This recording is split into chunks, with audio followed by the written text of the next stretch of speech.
So we understand the overall concept.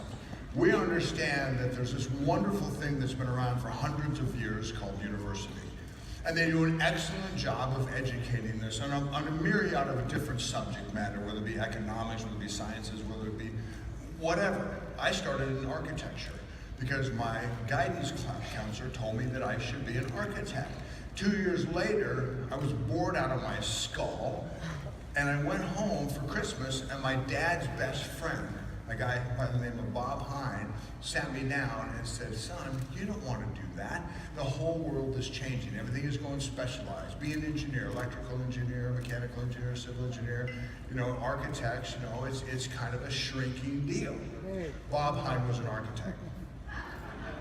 Go figure, right? So I decided, okay, well, this is cool. And my next passion at that time was business. I'd actually kind of started on my own business track and started doing some fun things. So then I moved to business.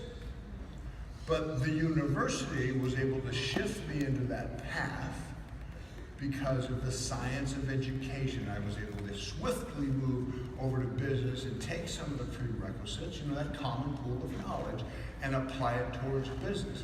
It was different, but yet similar. Now we know that's been around for hundreds of years. And of course, those of us that have been involved in various different educational systems have gone to things called seminars, right?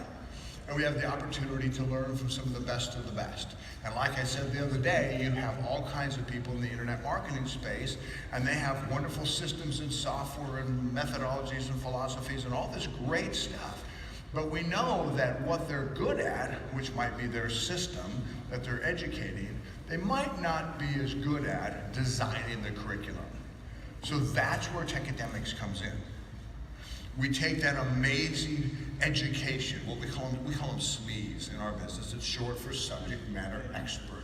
And we take these SMEs and we put them together with people that understand the creation of curriculum, instructional designers.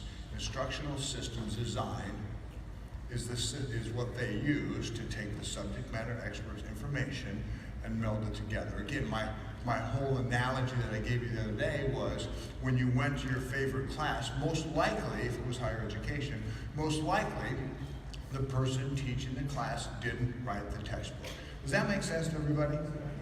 So what we're doing is we're taking the person that's doing the teaching, the subject matter expert, and combining them with the person that writes the textbook and bringing together a new age of education. So now we understand that. And the reason I said it a second time is why? Repetition. Repetition is the mother of retention. Repetition is the mother of repetition. See, it works. It works. The way the system is designed is to help you learn. And let's back way up now. Let's kind of look at this whole thing. Because like in anything in life, if you're good at it, you do more of it, right? Because you enjoy it. If you're good at tennis, you're just kind of natural, and you get out there and you play tennis and you're having fun, and maybe you win a couple games, and that makes it more fun sometimes, right? But if you're good at it, you do more often. It's the same thing with anything in business. Once you gain knowledge, you become better at it. Simple logic. Everybody agree? Okay, so as you become better at it, you gain more confidence. As you gain more confidence, you want to go do it more often. And as you have the knowledge, you go more confidence, you go do it more often, you succeed, right? We tend to succeed at the things that we are best at. Same thing here.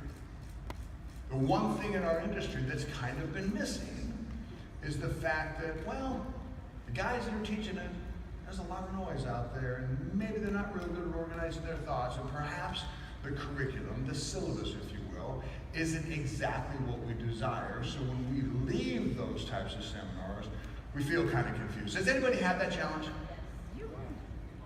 So that's what we're going to clear up. Now, At first, because of the massive humanity and the wonderful demand that we have for this particular product, at first we're going to offer those colleges in a facility like this.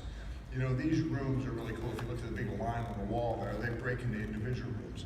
And we can actually put 18 or 20 different classrooms into a facility just like this, which is what we did in the past.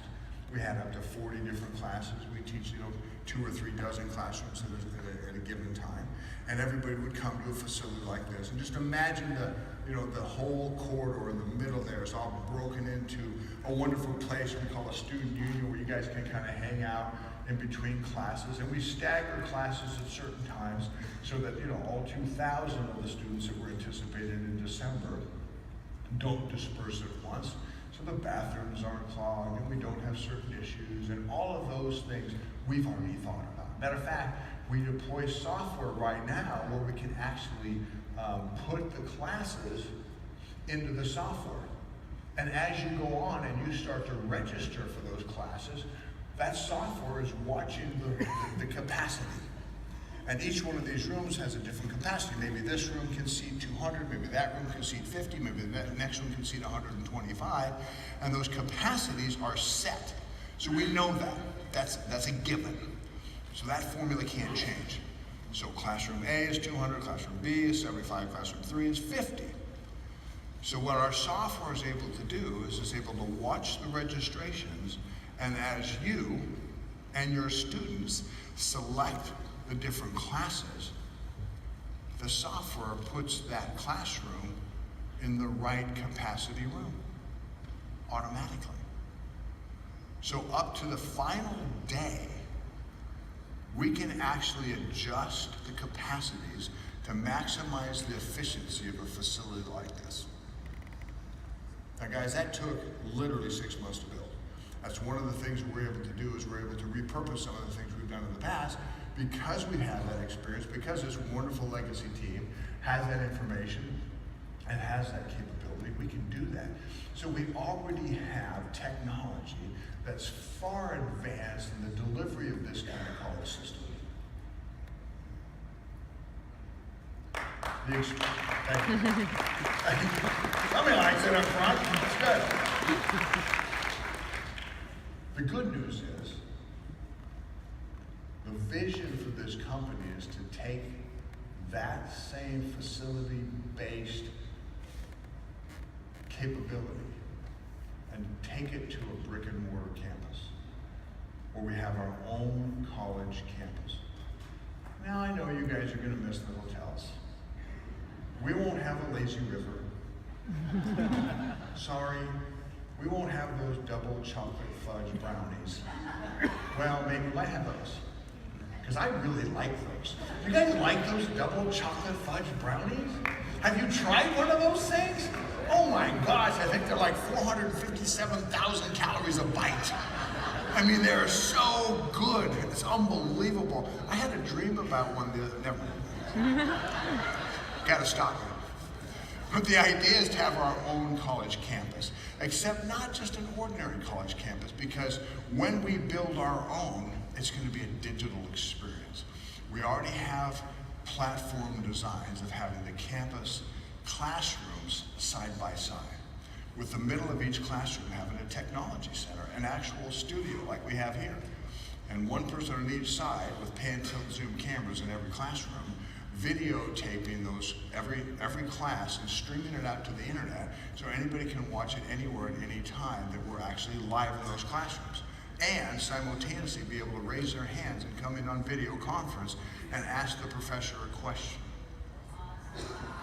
The campus of the future is coming, and it's called TecAdemics, ladies and gentlemen.